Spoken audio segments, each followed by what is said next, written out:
Assalamualaikum warahmatullahi wabarakatuh. Terima kasih atas kesempatannya. Perkenalkan, saya Ervan Prantapanca, NIM 2019-310052. Saya berasal dari kelompok 2 mata kuliah pengauditan. Di sini kelompok kami akan menjelaskan tentang permintaan jasa audit dan jasa asuransi lainnya. Yang pertama yaitu auditing itu sendiri adalah pengumpulan dan evaluasi bukti tentang informasi untuk menentukan dan melaporkan derajat kesesuaian antara informasi itu dan kriteria yang ditetapkan. Auditing harus dilakukan oleh orang yang kompeten dan independen. Nah, untuk melakukan audit tersebut harus tersedia informasi dalam bentuk yang dapat diverifikasi dan beberapa standar atau kriteria yang dapat digunakan auditor untuk mengevaluasi informasi tersebut yang dapat dan memang memiliki banyak bentuk. Para auditor secara rutin melakukan audit atas informasi yang dapat diukur dan juga mengaudit informasi yang lebih subjektif seperti efektivitas sistem komputer dan efisiensi operasi manufaktur. Selanjutnya, informasi dan kriteria yang telah ditetapkan untuk audit pengendalian internal atas laporan keuangan. Kriterianya adalah kerangka kerja yang sudah diakui untuk mengembangkan pengendalian internal. Untuk audit atas SPT pajak oleh Internal Revenue Service atau yang disingkat IRS. Kriterianya tercantum dalam Internal Revenue Code. Untuk informasi yang lebih subjektif, kriteria yang lebih sulit ditetapkan biasanya auditor dan entitas yang diaudit telah sepakat mengenai kriteria yang akan digunakan sebelum audit dimulai. Penjelasan selanjutnya mengenai permintaan jasa audit dan asuransi lainnya akan dijelaskan oleh rekan saya. Sekian dari saya, kurang lebihnya mohon maaf. Wassalamualaikum warahmatullahi wabarakatuh. Baik, terima kasih atas kesempatannya. Perkenalkan, nama saya Dimas Krisnanto dengan NIM 2019-10-197. Baik, di sini melanjutkan presentasi dari teman saya. Di sini saya akan menjelaskan tentang mengumpulkan dan mengevaluasi bukti. Bukti atau evidence adalah setiap informasi yang digunakan auditor untuk menentukan apakah informasi yang diaudit dinyatakan sesuai dengan kriteria yang telah ditetapkan. Bukti memiliki banyak bentuk yang berbeda. Yang pertama ada kesaksian lisan pihak yang diaudit atau klien. Yang kedua, komunikasi tertulis dengan pihak luar. Yang ketiga, observasi oleh auditor. Yang keempat, data elektronik dan data lain tentang transaksi. Untuk memenuhi tujuan audit, auditor harus memperoleh bukti dengan kualitas dan jumlah yang mencukupi. Auditor harus memiliki kualifikasi untuk memahami kriteria yang digunakan dan harus kompeten untuk mengetahui jenis serta jumlah bukti yang akan dikumpulkan guna mencapai kesimpulan yang tepat setelah memeriksa bukti itu. Auditor juga harus memiliki sikap mental independen.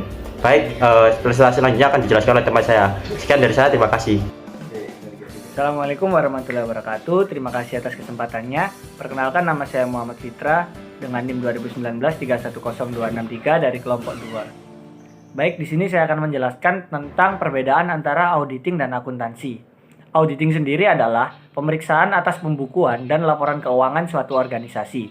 Sedangkan akuntansi adalah pencatatan secara sistematis dari rekening suatu organisasi dan penyusunan laporan keuangan pada akhir tahun.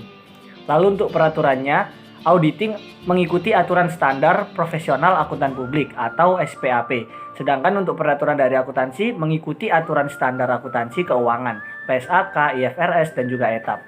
Lalu untuk pekerjaan yang dilakukan oleh auditing adalah auditor, sedangkan pada akuntansi adalah akuntan. Untuk metode sendiri, dari auditing memperoleh dan menilai atau mengevaluasi bukti yang berhubungan dengan laporan keuangan yang disusun oleh manajemen. Sedangkan pada akuntansi, mengidentifikasi kejadian-kejadian dan kemudian mengukur, mencatat, mengklasifikasikan, dan meringkasnya dalam catatan-catatan akuntansi. Untuk tujuan sendiri, tujuan dari auditing adalah menyatakan pendapat tentang kewajaran laporan keuangan. Sedangkan tujuan dari akuntansi adalah menyusun dan mendistribusikan laporan keuangan. Lalu untuk pihak yang bertanggung jawab pada auditing adalah laporan audit atau audit report tanggung jawab auditor. Lalu untuk akuntansi, laporan keuangan tanggung jawab dari manajemen. Terima kasih. Terima kasih atas kesempatannya. Perkenalkan, nama saya Ahmad Hamdan dengan nomor induk mahasiswa 2019-310759. Baiklah, di sini saya akan melanjutkan presentasi dari rekan saya yang dimana saya akan membahas tentang aspek ekonomi dalam permintaan akan auditing. Pertimbangan keputusan pejabat bank dalam memberikan pinjaman kepada perusahaan akan dikenakan suku bunga yang terutama ditentukan oleh 3 faktor. Yang pertama, suku bunga bebas risiko, kedua, risiko bisnis bagi nasabah, dan yang ketiga, risiko informasi. Ada pula penyebab informasi yang diterima tidak andal, yaitu yang pertama itu ada jauhnya informasi. Nah, dalam perekonomian global, hampir mustahil bagi pengambil keputusan untuk mendapatkan informasi langsung dari organisasi yang menjadi rekan usahanya. Dan yang kedua itu ada bias dan motif penyedia. Nah, jika informasi disediakan oleh seseorang yang tujuannya tidak sejalan dengan tujuan pengambil keputusan, informasi itu tadi mungkin dibiaskan demi menguntungkan penyedia. Dan yang ketiga yaitu ada data yang sangat banyak. Nah, semakin besar organisasi, semakin besar volume transaksi yang ada. Hal ini memperbesar kemungkinan dimasukkannya informasi yang dicatat secara tidak tepat ke dalam catatan. Dan yang terakhir ada transaksi pertukaran yang kompleks.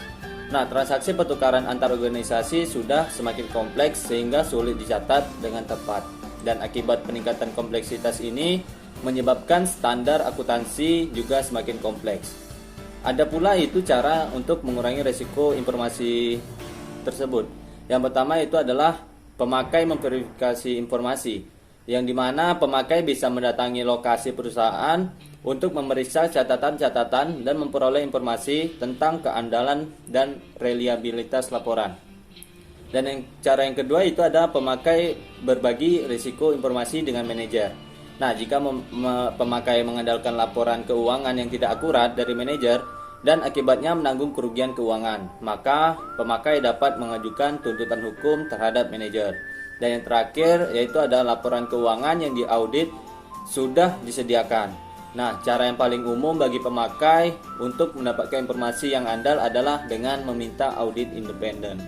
Mungkin dari saya sekian, akan dilanjutkan oleh rekan saya lagi. Terima kasih. Terima kasih atas kesempatannya. Perkenalkan, nama saya Muhammad Royhan dengan NIM 2019-310765. Di sini saya akan melanjutkan presentasi dari rekan saya, yaitu bagi perusahaan yang lebih besar, biasanya lebih praktis menanggung biaya untuk mengurangi risiko informasi. Sebelumnya, ada 4 penyebab utama risiko informasi ini terjadi. Yang pertama ialah jauhnya informasi, yang kedua bias dan motif si penyedia, yang ketiga data yang sangat banyak, dan yang terakhir transaksi pertukaran yang kompleks. Ada 3 cara utama untuk mengurangi risiko informasi. Yang pertama ialah pemakai memverifikasi informasi, di mana keunggulan dari cara ini, pengguna memperoleh informasi sesuai dengan yang diinginkan, sedangkan kelemahannya tidak efisien dan tidak praktis dari segi biaya dan waktu. Yang kedua, pemakai berbagi risiko informasi dengan manajemen, di mana keunggulan dari cara ini dapat menjadi dasar tuntutan hukum kepada manajemen, dan kelemahannya pengguna mungkin tidak akan menerima penggantian atas kerugian yang diterimanya. Yang ketiga ialah laporan keuangan yang diaudit sudah disediakan, di mana keunggulan dari cara ini, pengambilan keputusan dapat memanfaatkan hasil audit dengan asumsi lengkap, akurat, dan tidak bias. Sedangkan kelemahannya, jika laporan tidak benar, auditor dapat dituntut baik oleh pengguna maupun manajemen.